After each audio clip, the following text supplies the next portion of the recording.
Yoshua का ग्रंथ अध्याय 24 वचन संख्या 15।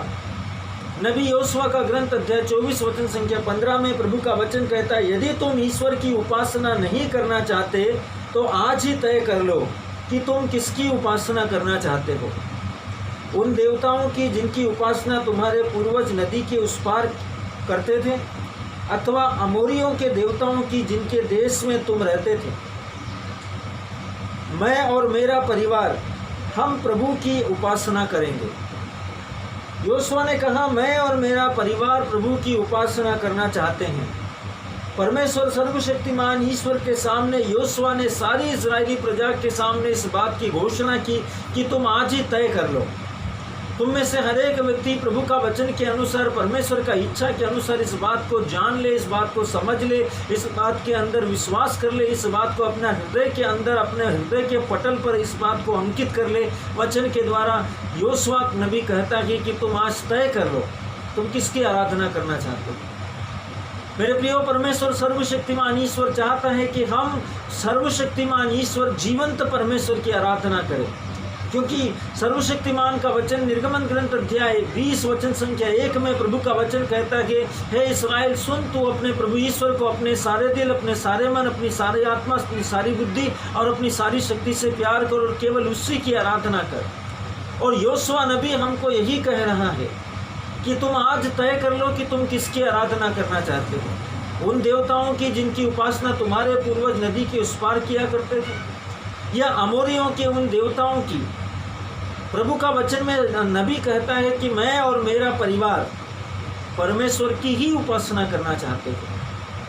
परमेश्वर का वचन हमको सिखाता है, मैं और मेरा परिवार परमेश्वर की ही उपासना करना चाहते हैं। बहुत सारे लोग अपने जीवन में अपने उद्देश्यों को पूरा करने के लिए, अपने मार्गदर्शन को पूरा करने के लिए, अपनी अभिलाषाओं को पूरा करने के लिए, अपनी इच्छाओं को पूरी करने के लिए, अपनी ज़िंदगी में उन्नति पाने के लिए, प्रगति पाने के लिए, अपने जीवन में एक बड़ा मुकाम हासिल करने के लिए ईश्वर को छोड़ अन्य अपनी मर्जी के अनुसार उन्होंने अन्य वस्तुओं को मूर्ति बनाकर उनकी आराधना करना प्रारंभ कर दिया।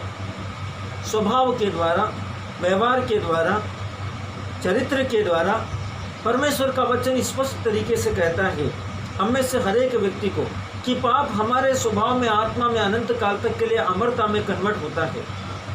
और योशुआ स्पष्ट रीति से कहता है तुम आज तय कर लो किसकी आराधना करना चाहते हो, किसकी उपासना करना चाहते हो। अभी हमारा निर्णय है मेरे प्रियो, क्या मैं मन से, वचन से, कर्म से, या स्वभाव से, या बात से, या सोच से मैं यहोवा के वचन पर चलता हूँ? क्या मैं जीवित परमेश्वर के इकलौते बेटे यीशु मसीह के द्वारा दी हुई शिक्षाओं के ऊपर विश्वास करता हूँ? क्या मैं यीशु की शिक्षा के अनुसार पवित्रता का जीवन जीता हूँ? क्या मैं यीशु मसीह का पवित्रता की देह को अपना जीवन में ग्रहण करता हूँ? क्या यीशु का आत्मा या यीशु का वचन मेरे जीवन के अंदर क्रियाशील है? क्या मैंने मन से या वचन से या कर्म से या बात से या सोच से या विचार से या अपने स्वभाव से किसी भी रीति से यीशु मसीह के पवित्र रक्त बलिदान को, प्रभु यीशु के पवित्र दुख, भोग, मरण और पुनरुत्थान की महिमा में अनुग्रहकारी ईश्वरीय कृपा को अपने जीवन के कर्मों और कर्तव्यों और कार्यों के द्वारा, या बात या सोच या विचार के द्वारा, अपने स्वभाव से या अपने आचरण से यीशु मसीह की शिक्षा या यीशु मसीह के बलिदान को अपवित्र घोषित किया? हमें आज निर्णय करना पड़ेगा मेरे प्रियो, हमें आज तय करना पड़ेगा हम किसकी आराधना कर रहे हैं, हम किसकी उपासना कर रहे हैं, हम किसके लिए जीवन जी रहे हैं। क्या हम मनुष्यों को प्रसन्न करने के लिए जी रहे हैं? क्या हम दूसरों को खुश रखने के लिए जीवन जी रहे हैं? क्या दूसरों की खुशियों के लिए हम जीवन जी रहे हैं, या सर्वशक्तिमान परमेश्वर के पवित्र इच्छा को पूरा करने?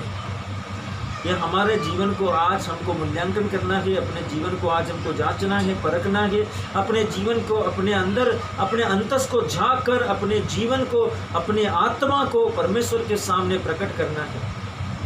जैसा योशुआ नबी कहता है कि मैं और मेरा परिवार यहोवा की आराधना करना चाहते हैं, वैसे यदि आप और मैं परमेश्वर की आराधना करना चाहते हैं तो मेरे प्रियो भाई और बहनों, विश्वास के द्वारा आपको इस संसार के अनुकूल नहीं बनना है, इस संसार के अनुरूप नहीं होना है, इस संसार के शक्तियों से प्यार नहीं करना है, इस संसार की भोग विलासता से प्यार नहीं करना है, इस संसार के सभी प्रकार के उपभोग की वस्तुओं से प्यार नहीं करना है। मेरे प्रियो, संसार की मित्रता परमेश्वर से शत्रुता है। यदि आप संसार से मित्रता करते हैं तो ऑटोमेटिकली हम परमेश्वर से शत्रुता करते हैं। और कोई भी व्यक्ति परमेश्वर के साथ में मित्रता कर कर संसार के साथ शत्रुता करना मतलब एक स्पेशल बात है, दो स्वामियों की सेवा करना। ईश्वर और धन दोनों में से हम किसी एक की ही आराधना कर सकते हैं। हमारे लिए यही अच्छा है कि हम तय करें, हमारे लिए यही अच्छा है कि हम निर्णय लें, हमारे लिए यही अच्छा है कि हम अपने विश्वास की घोषणा करें और अपने विश्वास में आगे बढ़े और परमेश्वर के नाम में भरोसा रखते हुए जीवन व्यतीत करें। क्योंकि मेरे प्रिय, सर्वशक्तिमान परमेश्वर का वचन कहता है, तुम आज ही तय करो तुम किसकी आराधना करना चाहते हो। प्रभु आप सबको आशीष दे यीशु मसीह के नाम पर। शालोम। मेरे प्रियो, अपने दिल में विश्वास के साथ सोचिए, क्या मैं परमेश्वर की आराधना कर रहा हूँ?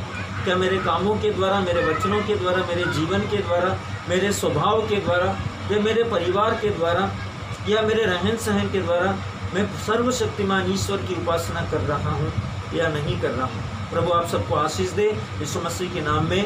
आमीन।